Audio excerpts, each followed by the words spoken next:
आया है सो जाएगा, राजा रंक फकीर, कोई सिंहासन चढ़ चले, कोई बंधे जात जंजीर।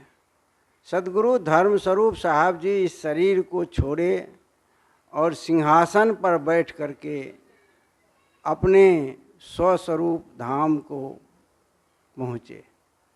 कोई सिंहासन चढ़ चले, तो इस साखी को अपने जीवन में चरितार्थ किए और अपने ज्ञान से, अपनी साधना से, अपनी तपस्या से पूरे भारतवर्ष के तथा भारत से बाहर भी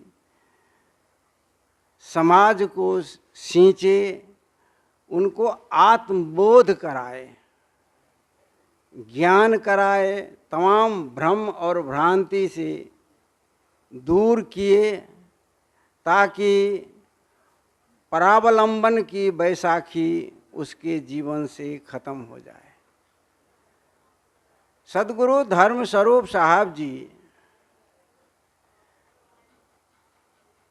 इस भारत भूमि के श्रेष्ठ संतों में से एक संत थे, सदगुरु थे, जिन्होंने अपनी साधना तपस्या से इतिहास में स्वर्णिम अक्षर से अपना नाम दर्ज किए हैं। इतिहास सदा सदगुरु धर्म स्वरूप साहब जी को याद करेंगे। यह तो निश्चित है कि जातस्य मृत्यु ध्रुवम मृत्युस्य जन्मचः, जो शरीर धारण किए हैं वो एक न एक दिन शरीर को छोड़ते ही हैं। सबको जाना है, आपको भी जाना है, हमको भी जाना है, सबको जाना है। आया है सो जाएगा, राजा रंक फकीर, कोई सिंहासन चढ़ चले, कोई बंधे जात जंजीर।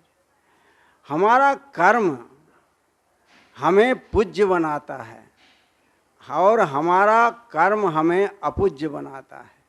मनुष्य के कर्म ही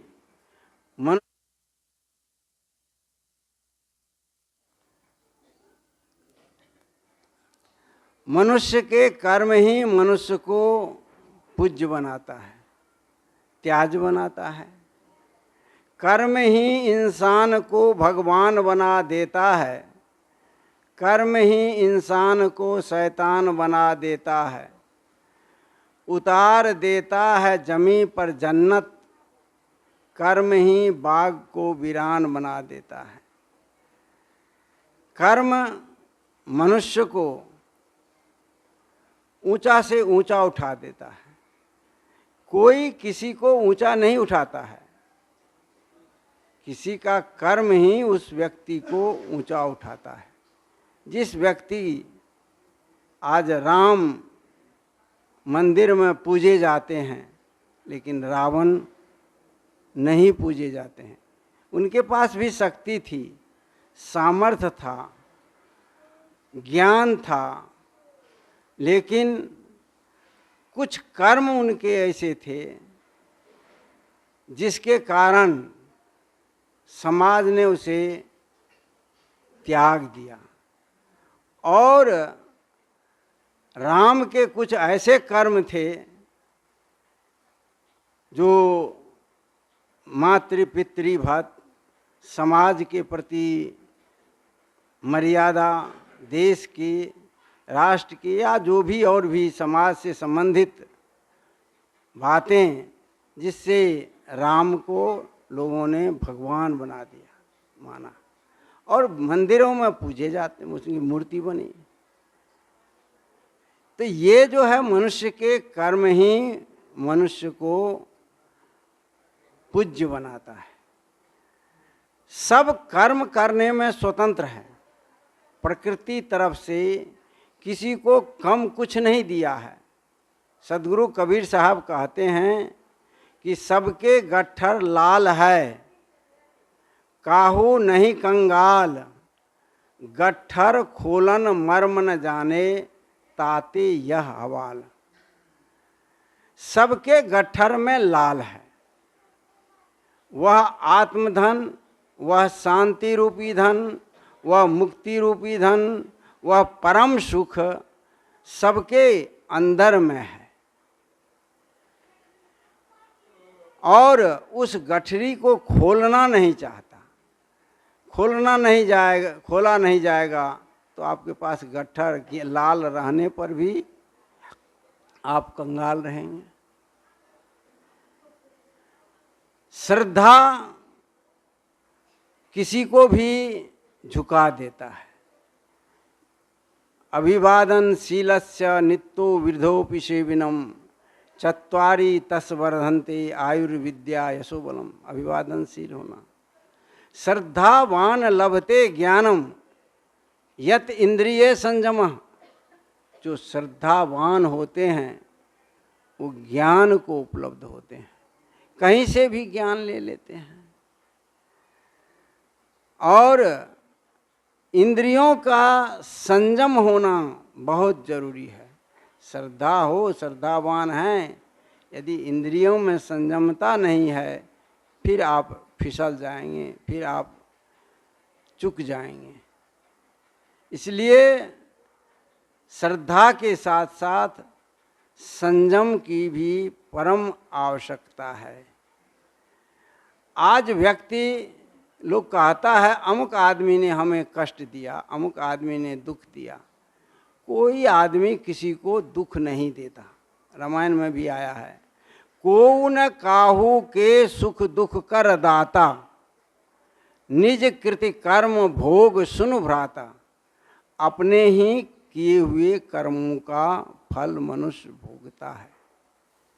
कोई किसी को सुख नहीं देता है, कोई किसी को दुख नहीं देता है। यदि आपके अंदर नकारात्मक भाव है तो आप कहीं भी दुख उठा लेंगे। यदि आपके अंदर सकारात्मक भाव है, आप के पॉजिटिव सोच है, तो हर एक जगह सुख ही सुख मिलेगा।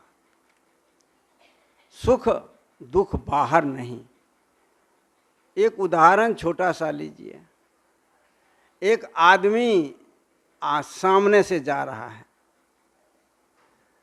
और दूसरा आदमी अपने दरवाजा पर बैठा है, और वो सामने जाने वाला व्यक्ति दरवाजा पर बैठे हुए व्यक्ति को नहीं देखा। वो अपने मार्ग से जा रहा है, उसे याद भी नहीं है। लेकिन दरवाजा पर जो बैठा हुआ व्यक्ति है वह उसको देखा और उसका उससे बैर था। तो रोड पर जाने वाला व्यक्ति को तो कुछ पता नहीं चला, लेकिन ये दरवाजा पर बैठे हुए व्यक्ति देख करके ही अंदर में जलन पैदा हुई, द्वेष हुआ, जल गए, भूंज गए, परेशान हो गए, अनेक प्रकार के भाव आया। क्यों? वो सामने वाला व्यक्ति तो उसको तो पता भी नहीं चला जब हम किधर से गए नहीं गए। तो दुख कौन दिया? उसके अंदर के भाव। आपके अंदर में जो भाव है वही आपको दुख देगा। अध्यात्म के मार्ग पर कहीं लड़ाई नहीं है। आप त्याग कीजिए, कहीं रोकेगा कोई क्या? आप परोपकार कीजिए, कोई रोकेगा? नहीं रोकेगा। कोई आप दया कीजिए, कोई नहीं रोकेगा। तब जब हम किसी को स्वार्थ के दृष्टि से देखते हैं तब वहाँ जो है लोग रोकता है, टोकता है, अब आगे बात बढ़ती है। तो ये जो है धर्म के मार्ग क्या है? संसार। संसार के लिए ही लोग लड़ते हैं, झगड़ते हैं। जो छूट जाने वाला है वो कोई साथ जाने वाला नहीं, घर भी नहीं जाएगा, परिवार भी नहीं जाएगा। परम पूज्य भजन सदगुरुदेव जी का भजन आप लोग बराबर उसमें तो सुने ही हैं कि लो अपना जहाँ दुनिया वालों, मैं इस दुनिया को छोड़ चला। जो नाते रिश्ते जोड़े थे वो नाते रिश्ते तोड़ चला। तो सबको एक दिन जाना है। हमें चाहिए कि हम धर्म के मार्ग से विचलित ना हो। साधक का क्या काम है? हमारा जो धर्म है वह धर्म का जो मार्ग है अपने जान करके उससे विचलित नहीं हुई। और जब आप अपने धर्म के मार्ग पर चलेंगे तो कोई कष्ट देगा, थोड़ा सा जल दिया हो, कोई कष्ट देगा तो कोई हर्जा नहीं। सदगुरु कबीर साहब को भी लोगों ने 52 कसनी दी, तो सदगुरु कबीर साहब क्या किए? अपना मार्ग छोड़ दिए क्या? नहीं छोड़े, नहीं छोड़े।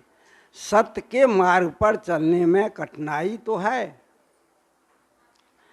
खंडे की धार माने तलवार के धार पर चलने के जैसा है सत्य के मार्ग पर चलने वाला। काहे कि सत्य के अनुगामी जो होते हैं वह सज्जन होते हैं। उसमें दया होती है, उसमें करुणा होती है, उसमें सहिष्णुता होती है, उसमें परोपकार की भावना होती है। वो किसी का मन से, वचन से, कर्म से अहित नहीं करता, अहित सोचता भी नहीं है।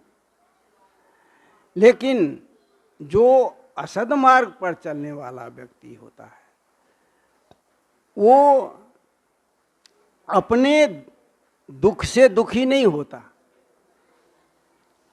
वह दूसरे के सुख से, शांति से दुखी हो जाता है। ये अमुक व्यक्ति कैसे सुखी है, अमुक व्यक्ति कैसे शांत है, तो उसको, उसकी शांति को भंग करने के लिए वो प्रयास करते हैं। और जो तो वो सबसे पहले जब आप किसी की शांति भंग करिएगा तो सबसे पहले आप अपनी शांति भंग कर लेते हैं। कोई भी आदमी देखिएगा, ये सलाई की तिल्ली को आप जलाते हैं तो वह जब दूसरे को जलाने से पहले क्या होता है, तिल्ली अपने आप जल जाती है, तब वह दूसरे को भी जलाता है। तो ये तो प्रकृति का नियम है। हमेशा यह प्रकृति में एक रस, एक रंग, एक जैसा न विचार रहा है, न लोग रहे हैं, और न आगे रहेगा। न आगे रहा है, न अभी है, न आगे रहेगा।